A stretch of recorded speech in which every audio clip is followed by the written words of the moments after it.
The morning sun cast long shadows across the presidential palace in Ouagadougou as Ibrahim Traoré stood before his mirror, adjusting his military uniform. Today would change everything.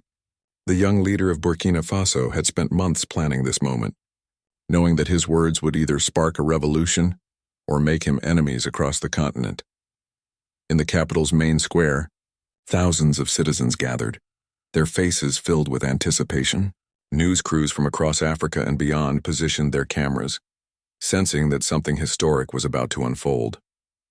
The energy in the air was electric, with people chanting songs of unity and freedom that echoed through the streets. Traoré walked onto the stage with confidence that belied his young age.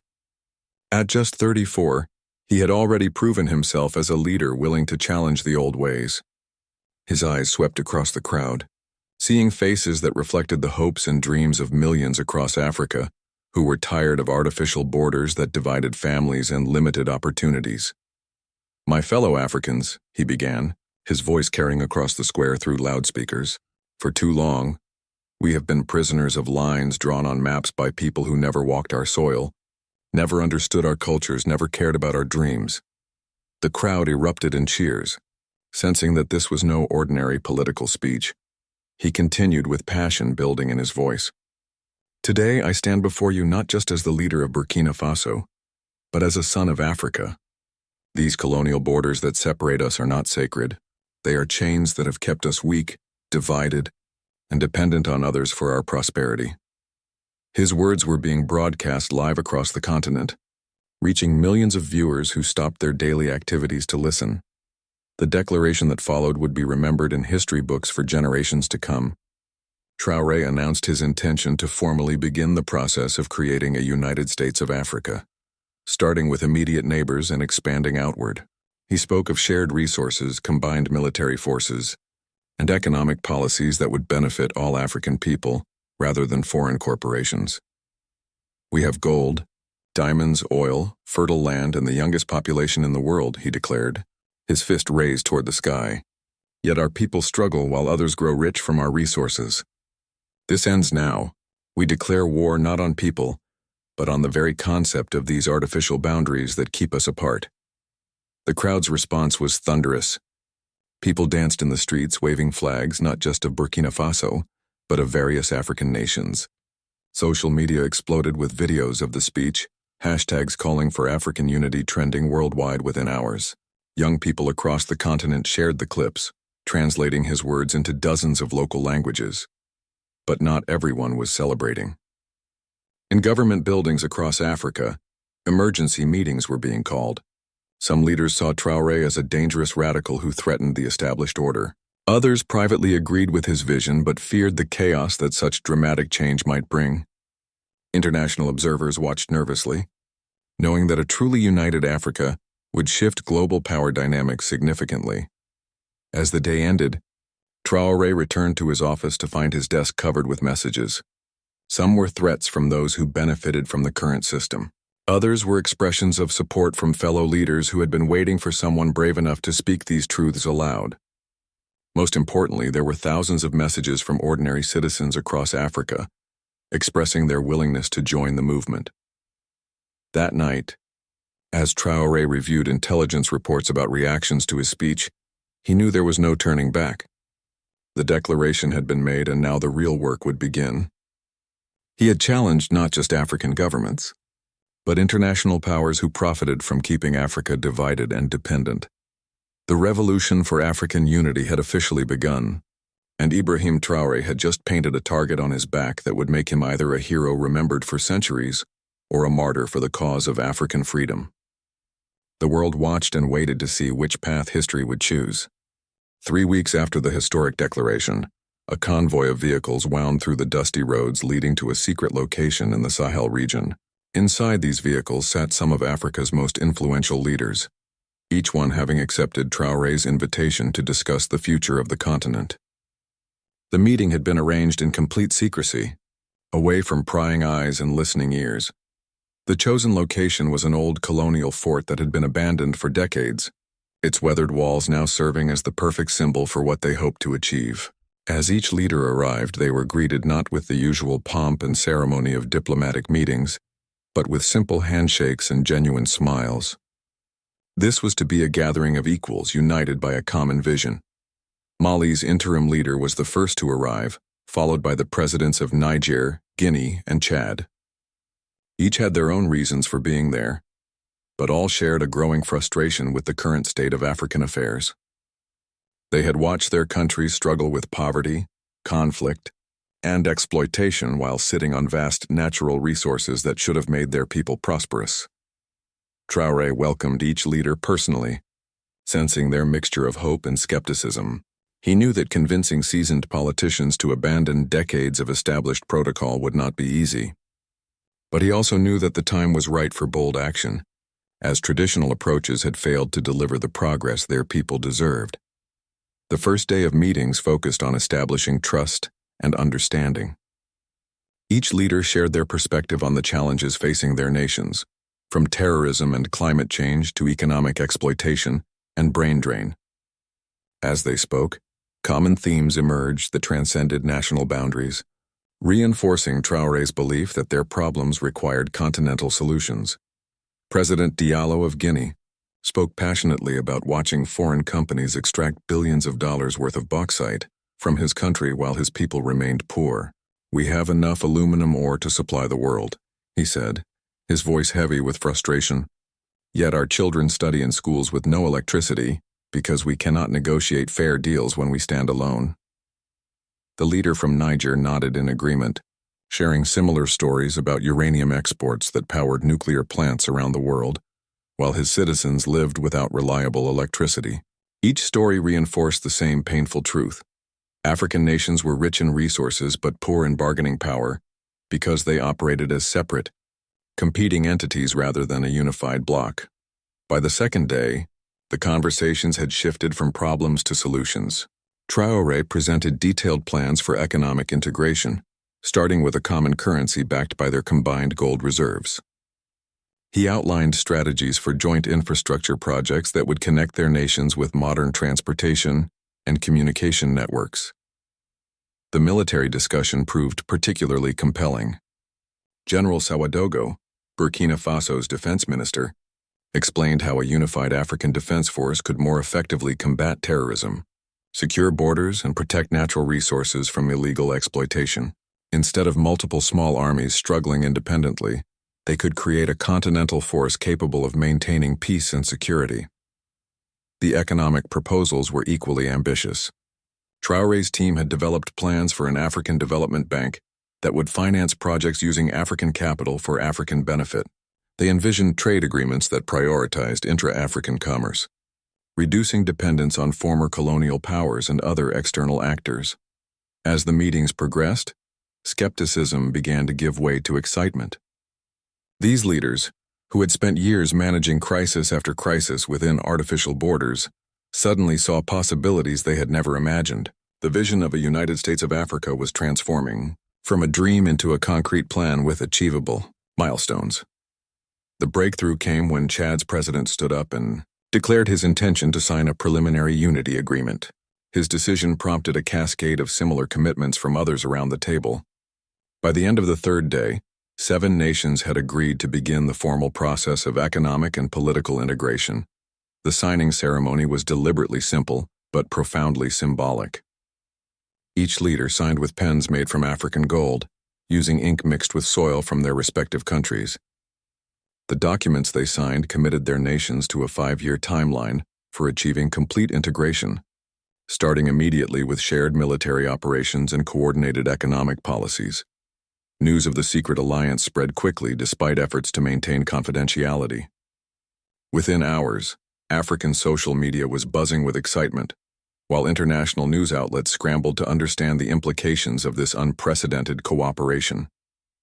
Stock markets in Europe and North America fluctuated as investors tried to assess how a unified Africa might affect global commodity prices and trade relationships. As the leaders departed, each carried copies of detailed implementation plans and secure communication devices that would allow them to coordinate their efforts. The alliance was no longer just an idea.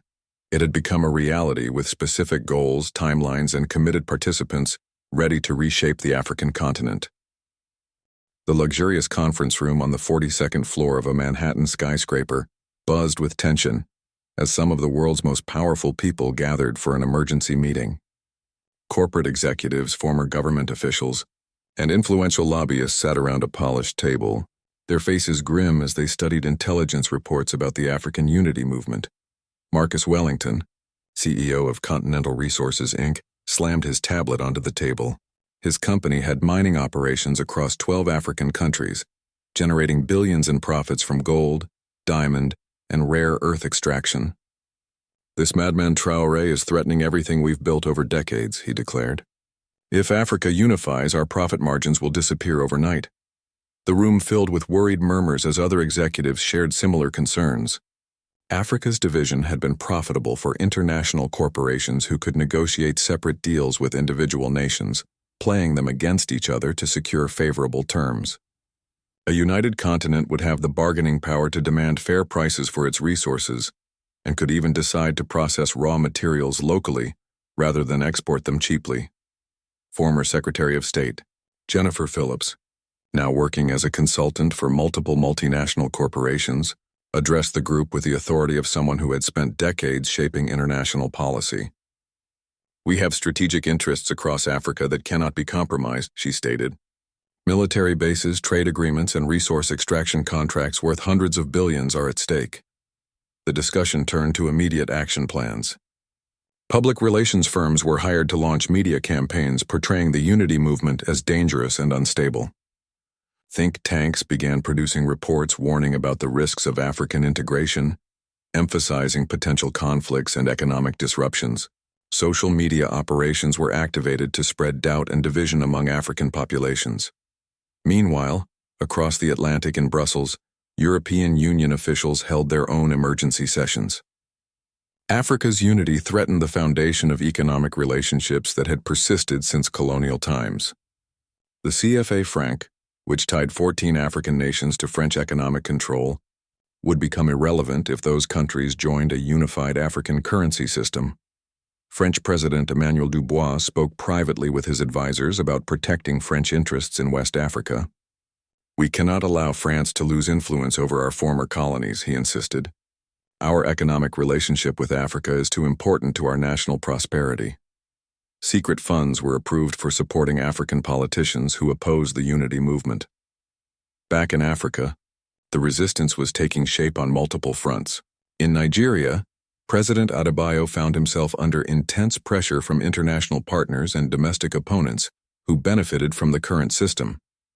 Oil contracts with European and American companies contained clauses that would become void if Nigeria joined a unified African state, potentially costing the country billions in immediate revenue, while promising greater long-term benefits. Similar pressure was applied to leaders across the continent. In South Africa, mining executives warned that unity would damage the country's position as Africa's most developed economy.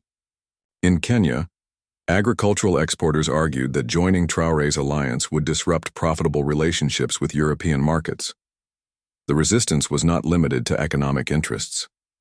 Intelligence agencies from multiple countries began monitoring the communications of Unity Movement leaders, looking for opportunities to disrupt their coordination. Diplomatic pressure was applied through international organizations, with some countries threatening to reduce foreign aid to nations that joined the alliance. Dr. Sarah Makamba, a political scientist at the University of Cape Town, found herself at the center of an academic battle over African unity. Pro-Western think tanks funded research emphasizing the risks and challenges of continental integration, while African scholars who supported unity faced reduced funding and professional obstacles. The media campaign was particularly sophisticated, using local news outlets and social media influencers to spread messages designed to create fear and doubt among ordinary Africans. Stories about economic chaos, tribal conflicts, and loss of national identity flooded newsfeeds, carefully crafted to sound like authentic local concerns rather than foreign propaganda. Religious leaders were also targeted, with some receiving funding to preach about the importance of maintaining traditional boundaries and warning their congregations about the dangers of rapid political change. The message was consistent across different platforms. Unity was a nice idea in theory, but dangerous and impractical in reality. However, the resistance efforts faced an unexpected challenge. The more international forces pushed against African unity, the more suspicious many Africans became about foreign motives. Social media users began sharing evidence of coordinated disinformation campaigns, and young activists organized to counter false narratives with factual information about the benefits of integration. Traoré himself became the target of increasingly sophisticated attempts to undermine his leadership. Anonymous sources leaked fabricated stories about corruption and personal scandals, while cyber attacks targeted government websites and communication systems in Burkina Faso. International credit agencies downgraded the country's economic rating, making it more expensive to access global financial markets. The resistance campaign revealed the true extent of external interests in maintaining African division. As more evidence emerged of coordinated efforts to undermine the unity movement, it actually strengthened support among many Africans who realized how much others had to lose from their success.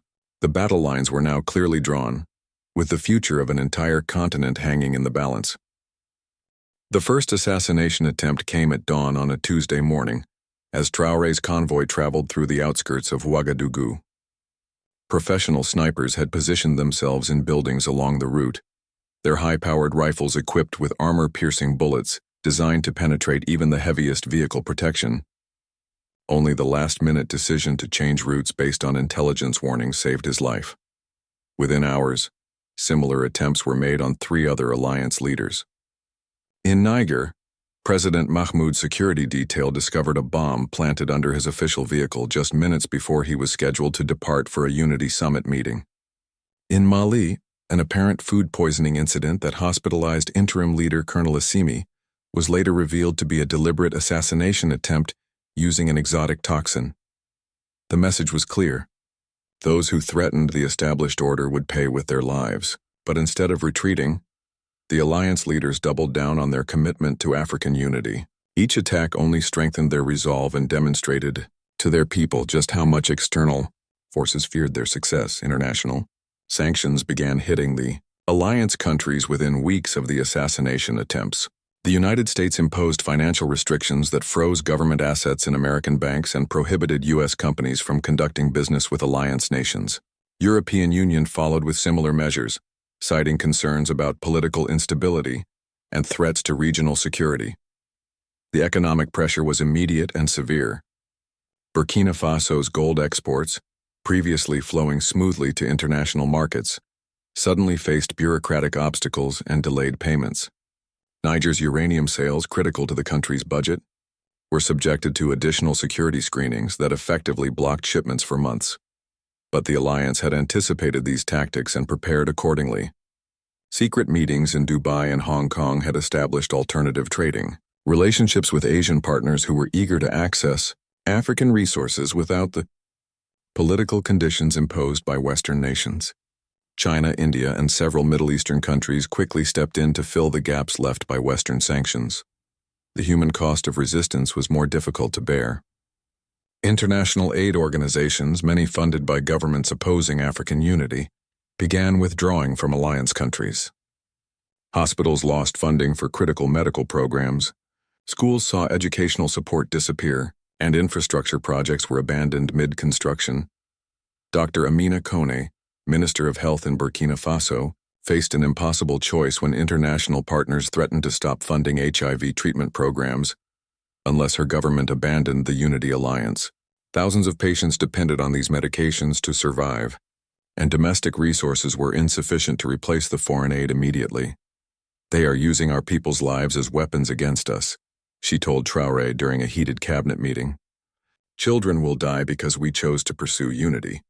Is this the price we are willing to pay?"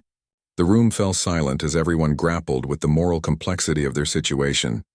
Similar dilemmas emerged across alliance countries.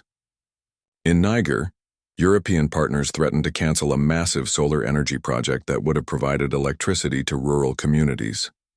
In Mali, agricultural development programs that helped farmers improve crop yields were suspended, potentially leading to food shortages in remote areas. The psychological warfare was equally challenging. International media portrayed the alliance leaders as dictators who were destroying their countries for personal ambition. Carefully edited footage showed empty hospital wards and closed schools, blaming the unity movement for problems that were actually caused by external sanctions and aid withdrawal. Family members of alliance leaders faced harassment and threats. Traoré's younger sister, studying medicine in France, was expelled from her university and forced to return home. Similar pressures were applied to the children and relatives of other leaders, creating personal anguish alongside political challenges. Yet unexpected sources of strength emerged from the crisis. African diaspora communities around the world began organizing support for the unity movement, sending money and supplies to offset some of the lost international aid. Successful African business people who had built fortunes abroad started investing in alliance countries, seeing an opportunity to contribute to continental development. Young Africans, particularly those active on social media, became powerful advocates for unity despite the hardships. Videos of students sharing textbooks because their schools lost funding went viral, alongside messages of determination to achieve independence regardless of the cost. Their resilience inspired supporters worldwide and put pressure on international organizations to reconsider their positions. The alliance leaders made a crucial decision to be transparent with their people about the challenges they faced. Instead of hiding the difficulties caused by external pressure, they held public forums to explain the situation and ask for citizen input on difficult choices. This honesty created deeper trust between governments and people, strengthening the movement even as it struggled with immediate problems. Religious and traditional leaders across alliance countries began speaking out about the moral dimensions of their struggle. They framed the unity movement as a fight for dignity and self-determination, drawing parallels to historical liberation movements that had ultimately succeeded despite enormous costs. As the first year of active resistance drew to a close, the alliance had survived its greatest challenges. The assassination attempts had failed, economic sanctions had been partially offset by new partnerships, and public support remained strong despite genuine hardships. The price of unity was proving to be high, but not unbearable for people who had already endured decades of poverty and exploitation under the existing system. The video went viral within hours, spreading across social media platforms faster than any content in African internet history. It showed a young woman in Lagos, Nigeria, holding up a homemade sign reading "We Stand with Traoré," while thousands of people chanted unity slogans behind her.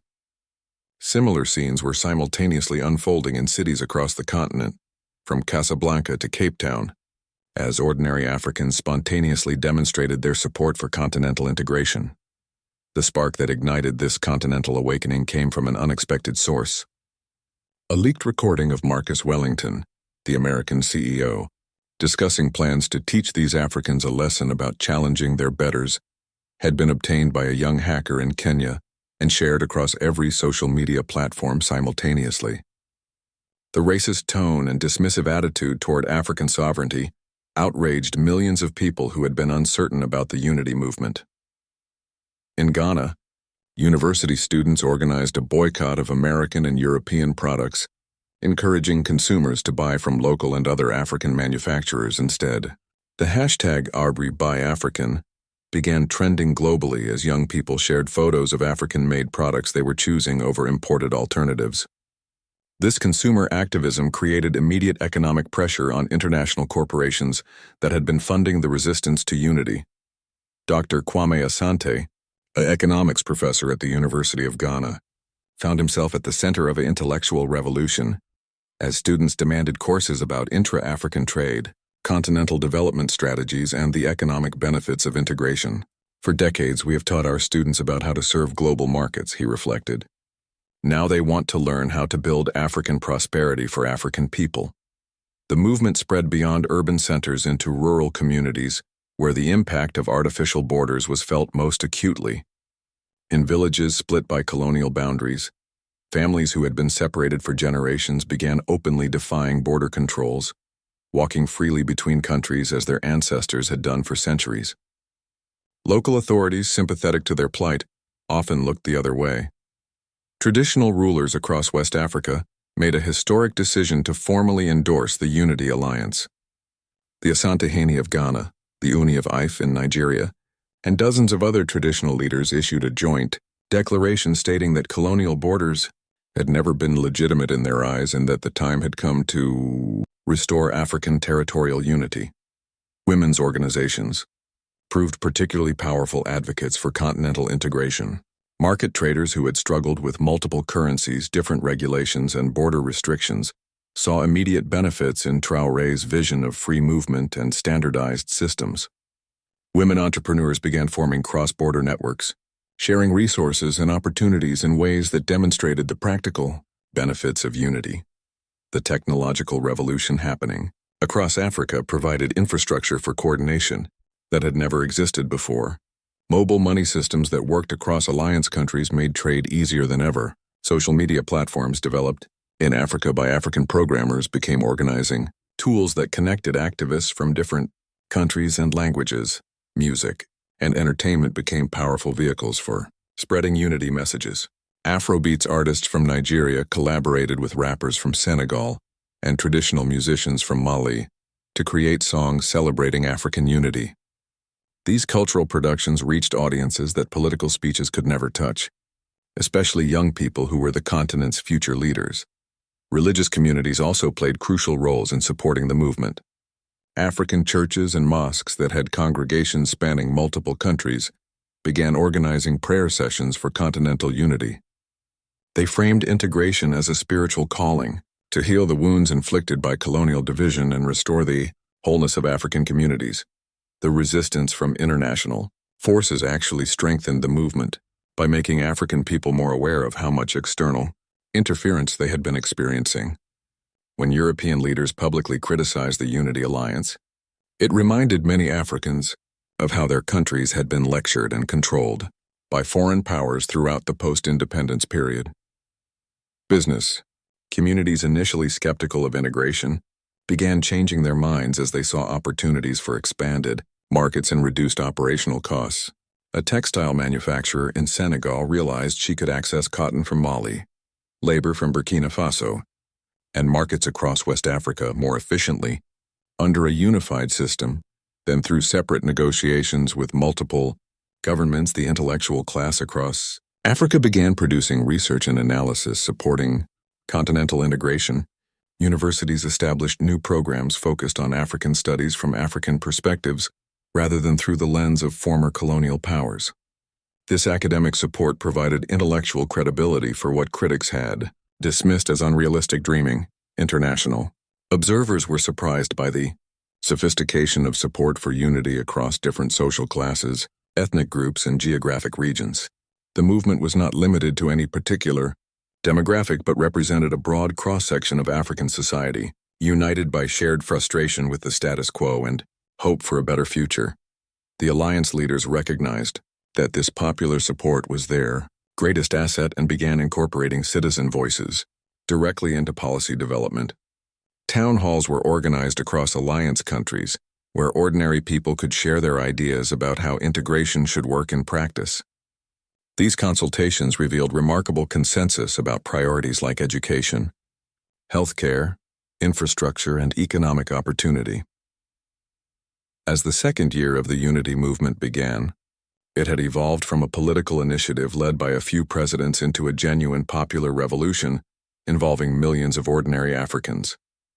The Continental Awakening had created momentum that would be difficult for any force to stop, as the dream of African unity had captured the imagination and commitment of an entire generation. 5 years after Ibrahim Traoré's historic declaration, the skyline of Ouagadougou had transformed beyond recognition. Gleaming solar panels covered rooftops throughout the city, powering a new high-speed rail terminal that connected Burkina Faso to 12 other nations in the African Confederation. The terminal buzzed with travelers, traders, and students moving freely across what had once been heavily guarded borders. The African Confederation now encompassed 23 nations, with applications pending from 8 more. What had started as a desperate alliance of 7 Sahel countries had grown into a continental powerhouse that commanded respect on the global stage. The transformation had not been easy, But the results spoke for themselves in ways that silenced even the harshest critics. President Traoré, now serving his second term as the democratically elected leader of the Confederation, stood in his office reviewing economic reports that would have seemed impossible just years earlier. Intra-African trade had increased by 400%. Unemployment among young people had dropped to historic lows, and poverty rates were declining faster than any international development organization had ever achieved. The key to this success had been the African Development Bank, which used the continent's own resources to finance infrastructure projects, education initiatives, and industrial development. Instead of borrowing money from international lenders with strict conditions, African countries were investing in themselves using revenues from fairly priced resource exports and efficient tax collection systems. Dr. Amina Cohn, now serving as the Confederation's first Minister of Health, had overseen the creation of a continental healthcare system that provided free medical care to all citizens. The program was funded by pharmaceutical manufacturing facilities built in alliance countries, producing generic medications that had previously been imported at inflated prices from foreign companies. The education revolution had been equally impressive. African universities had formed partnerships that allowed students to study anywhere within the Confederation, creating a generation of young people who thought continentally rather than nationally. Technical schools focused on skills needed for industrialization, while research institutions developed technologies appropriate for African conditions and needs. The new African currency, backed by the continent's combined gold reserves and managed by African financial institutions, had achieved stability that surprised international economists.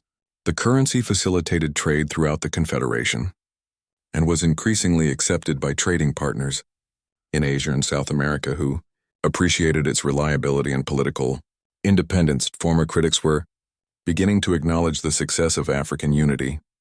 Marcus Wellington, the American CEO who had once dismissed Traoré as a madman, now found his company negotiating as an equal partner with the Confederation's trade representatives. The balance of power had shifted dramatically when African nations could negotiate collectively rather than being played against each other. International relations had evolved as well. The Confederation maintained friendly relationships with countries that respected its sovereignty, while firmly rejecting attempts at manipulation or control. Trade partnerships were based on mutual benefit rather than exploitation, creating a model that other regions were beginning to study and emulate. The social transformation was perhaps most remarkable. Families separated by colonial borders had been reunited, cultural exchanges flourished across the continent, and a new generation of Africans was growing up with pride in their continental identity. Cities that had been isolated by artificial boundaries were now thriving economic centers connected by modern transportation and communication networks. Environmental challenges were being addressed through continental coordination that would have been impossible for individual countries. The Great Green Wall project, stretching across the Sahel, was successfully combating desertification while creating thousands of jobs. Renewable energy projects were reducing dependence on fossil fuels while providing reliable electricity to previously underserved communities. The success of African unity was inspiring similar movements in other regions. South American countries were studying the Confederation model, while Southeast Asian nations discussed their own integration possibilities. The idea that people could control their own destiny rather than being controlled by external forces was spreading globally. Traoré often reflected on the journey from that first declaration to the reality of continental unity. The price had been high, with countless sacrifices made by leaders and ordinary citizens who believed in the possibility of African greatness. But their children were now inheriting a continent where being African was a source of pride and opportunity, rather than limitation and exploitation. The transformation was not complete, and challenges remained. Integration was an ongoing process that required constant attention and adjustment, but the foundation had been laid for African prosperity controlled by Africans for the benefit of all African people. As sunset painted the sky over Ouagadougou, Traoré looked out at a city where children played safely in parks powered by solar energy, where university students from across the continent studied together, and where businesses thrived by serving African markets with African products. The war on colonial borders had been won, and the dawn of African unity was no longer a dream but a living reality that would inspire generations to come. The young revolutionary who had dared to declare war on artificial boundaries had become the elder statesman of a united continent, proving that when people dare to envision a better future and work together to achieve it, even the most impossible dreams can become reality.